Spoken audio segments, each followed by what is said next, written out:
నేను ఉండగానే నువ్వు కళ్ళతో బెదిరించి వచ్చావు అంటే అమ్మ నీ ధైర్యాన్ని మెచ్చుకోవాలి. పిల్లలు చెప్పారు నువ్వు బయటకు రాగానే. అంటే నువ్వు వెనకాల ఏం చేస్తున్నావు అనేది ఇంకా మాకు అర్థమవుతుంది.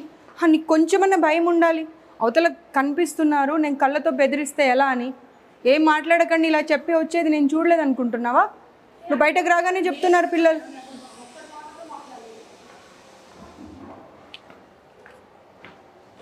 ఒక్కరన్నా కనీసం క్వాలిఫైడ్ స్టాఫ్ ఉన్నారమ్మా?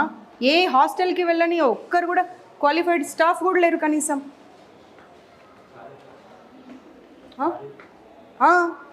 ఏదమ్మా క్లీనింగ్ ఏది? దీన్ని క్లీనింగ్ అంటారా? అదే ఇవే రీజన్స్ చెప్తూ ఉండండి. మధ్యాహ్నం 2:30 అయినా కానీ ఇంకా క్లీనింగ్ 6th ఫ్లోర్ నుండి పొద్దున 5 గంటలకు లేసి చేయాలమ్మా. ఎవరికోసం? ఎవరికోసం అసలు? అన్ని రీజన్స్ చెప్తూ వెళ్తూ ఉన్నది. రాకు నువ్వు. సాంబార్ పడబోసింది అన్నీ చెప్పారమ్మా, అన్నీ చెప్పారు. నా కార్ చూడగానే గబగబా వెళ్ళి సాంబార్ పడబోసేవారంట. మీరు please don't lie, please don't lie.